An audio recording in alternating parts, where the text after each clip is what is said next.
Bavukanyi ntore z'Imana, mwebwe bakunzi ba Radio Maria Burundi, ijwi ry'Imana iwanyu, ijwi ry'Imana iwacu, kaze tuzirikane iry'umukama tuyagiye kuri musi wa kane w'indwi ya 13 mu mwaka A. Ibisomwa vyeranda Ekleziya yashimiye tuzirikane uyu musi tubisanga ahakurikira. Igisomwa ca mbere gikwira mu gitabo c'umuhanuzi Amosi, igabane c'indwi kuva ku murongo w'icumi gushika w'icumi n'indwi, Zaburi ni ya 18b, nayo inkuru nziza yashikirijwe na Matayo mweranda, ikigabane c'icenda kuva ku murongo wa mbere gushika ku 8. Yaga Mukama, umusavyi wawe aguteze yompi. Ivyo dusoma mu gitabo c'umuhanuzi Amosi. Muri irya misi umusaseredoti w'i Beteli yitwa Amaziya yatumye kubwira Yerobowamu umwami w'Isirayeli ati, Amosi ariko aratera umudugararo mu nzu y'Isirayeli, igihugu nticoshobora gukunda amajambo yiwe uko angana. Nkako ngayo ayo Amosi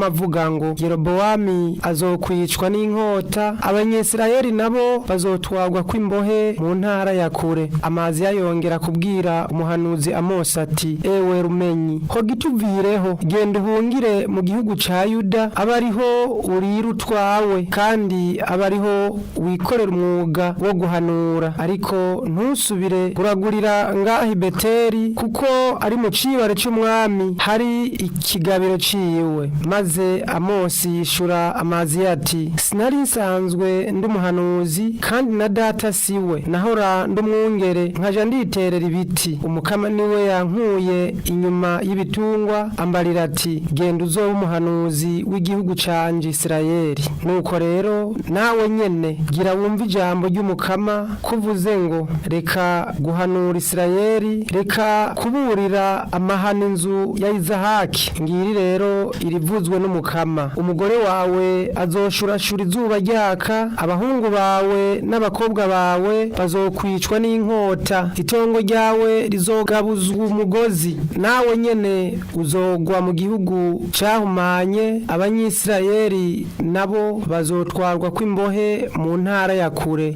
Iryo ni ijambo ry'umukama. Umukama shinga intahe y'ukuri, intahe yamitunganye. Umukama shinga intahe y'ukuri, intahe yamitunganye. Amategeko y'umukama aratunganye, ahembura umutima. Amabwirizwa y'umukama n'ay'ukuri, niyo bwenge bw'abantu bato bato. Umukama shinga intahe y'ukuri, intahe yamitunganye. Amategeko y'umukama aragororotse, nakeza mutima. Amabwirizwa y'umukama arasobanutse, niyo muco w'umutima. Umukama shinga intahe y'ukuri, intahe yamitunganye. Ukubaha umukama n'akaroruhore ntikizokwigera guhera n'intete. Umukama shinga intahe y'ukuri, intahe yamitunganye. Umukama shinga intahe y'ukuri, intahe yamitunganye. Inkuru nziza Yezu Kristo nkuko yashikirijwe na Matayo mweranda. Yezu yagiye mu bwato arajabuka arora mu gisagara c'iwabo, baraheza bamuzanira ikimuga kiryamye mu nderuzo. Yezu ngo abone ukwemera kwabo abarira nyakimuga ati, niwizigire mwananje, urarekuriwe ibicumuro vyawe. Abigishwa bamwe rero bavugana bati, uyu ariko aratuka Imana. Yezu ngo abone ivyo biyumvira arababwira ati, mbega ikibatumye kwiyumvira nabi mu mitima yanyu niki? Ukuvuga uti ibicumuro vyawe biragiriwe ikigongwe, canke kugira uti haguruka ugende, ikiruhije gusumba ikindi ni ikihe? Kugira ngo mumenye ko umwana w'umuntu afise ububasha bwo kurekura ibicumuro kw'isi. Abwira rero nyakimuga ati, va hasi wikorere inderezo yawe witahire. Nyakimuga kirahaguruka kiritahira, ishengero ngo ribibone rigwa mu gahundwe rica rininahaza Imana iyo yahaye abantu bukuru bungana butyo. Iryo ni ijambo ry'umukama.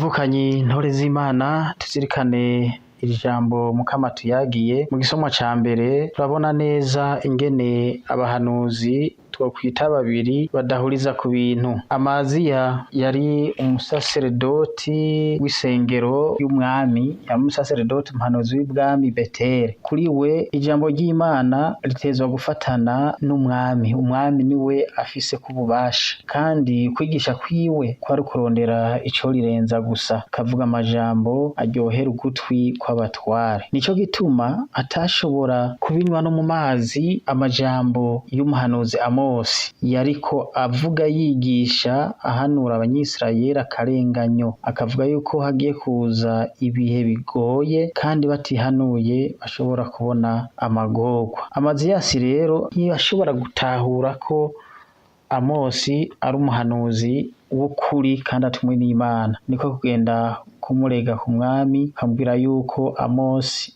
ariko yigisha ko azokwicwa n'inkota, ko yomwirukana akava mu gihugu cabo. Bamwe bita bamwa wonka ugutwi. Bavukanye, ico twomenya nuko uyu muhanuzi Amosi yigisha ivyo yatumwe n'Imana. Mbere naho yagize ati, none jewe ko nari nsanzwe ndumurimyi kandi natatari umuhanuzi, nisanzwe niterera ibiti, noba naribwiye narihaye ubutumwa bwo kwigisha ijambo ry'Imana, ashaka kwereka Amaziyasi yuko yatumwe n'Imana. Ariko bavukanyi, ikibabaje nuko Amosi naho yagerageza kwisigura ntigeze atahurwa.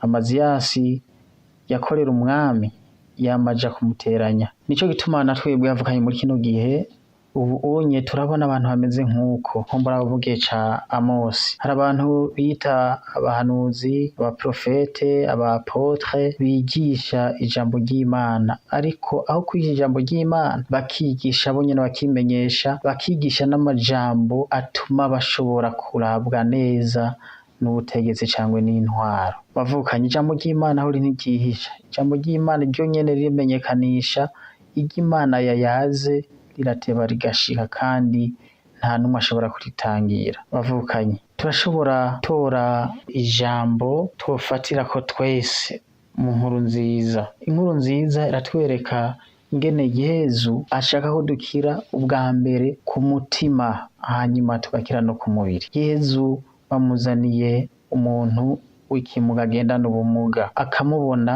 areruwe n'abantu, akagira ati kwemera kwabo kukamukorako, maze akagira ati mwananje ibicumuro vyawe urabirekuriwe. Ba bantu rero badashaka ko iciza kimenyekana, abanditsi n'abafarizayo bagira bati uyo muntu aratutse Imana. Yezu rero ashaka ubwa mbere igikorwa nyamukuru gitangaza ca mbere akoze, kubanza gukiza umuntu umutima wiwe, indani mu mutima. Iyo rero umuntu amaze kubohoka mu mutima wiwe, no ku mubiri biraheza bikamuseruka. Yezu nta kindi adusaba atari ko twomugirira icizere, tukamwemera kandi tukamukunda, hanyuma nawe akatugirira ikigongwe. Ikigongwe nico gitangura imbere y'ugukira, akagira ati ibicumuro vyawe birarekuriwe. Niho igicumuro kiba carikiye gituma umuntu ashobora no kumererwa nabi ku mubiri. Igicumuro carikira mu mutima. Iyo umutima wamaze gukira igicumuro, n'umubiri uraheza ugashikirwa. Bavukanye, hari igihe rero usanga natwe dufise ubumuga tugendana bw'umutima, bugaca butuma n'umubiri wacu ugenda uzingamye. Iyo umuntu agenda yuzuye inzigo mu mutima wiwe, usanga mbere n'ukonda yaronze. Hari navuga bati acagwara n'umushishito, ugasanga agenda yarigonye wenyene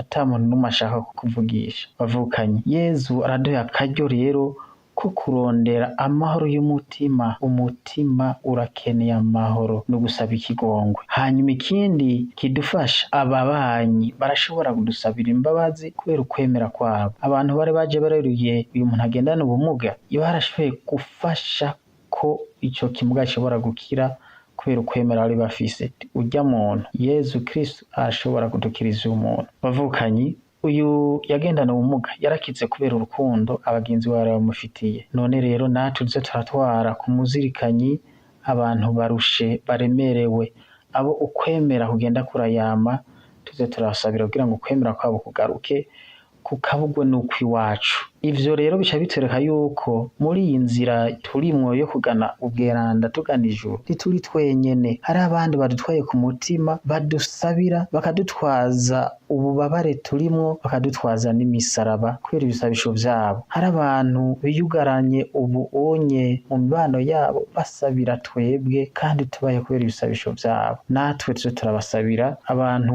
usanga barashe ku mutima no ku mubiri, ugasanga barahatoreye akoyokwe kubera ibisabisho vyabo. Ni aho rero ca tubona inguvu z'urukundo, urukundo nta kirunanira. Nobasaba ko twese twogira urukundo, ntitumere nk'abanditsi baca babwira Yezu yuko ariko aratuka Imana, bakibagira yuko Imana ariyo yamutumye ari umwana w'Imana. Ukukiza uwo muntu agendana ubumuga, Yezu arerekanye neza ububasha afise ku kiremwa cose, areretse aba banditsi yuko afise ububasha bwo kurekura ibicumuro kandi afise n'ububasha bwo gukiza kuri ino si. Bavukanyi, ikigongwe c'ibicumuro vyacu n'inema vyaradushikiriye kubera umwana w'Imana yaje kw'isi kuducungura. Ntitwitinye tumwegere, hanyuma ntidutinye kuninahaza iyo Mana iyo imaze kuturekurira ibicumuro vyacu. Nk'uko batubwiye ngo abari ngaho bose batanga kuninahaza Imana kandi bakagera n'ubwo bati iyo Mana itanga ububasha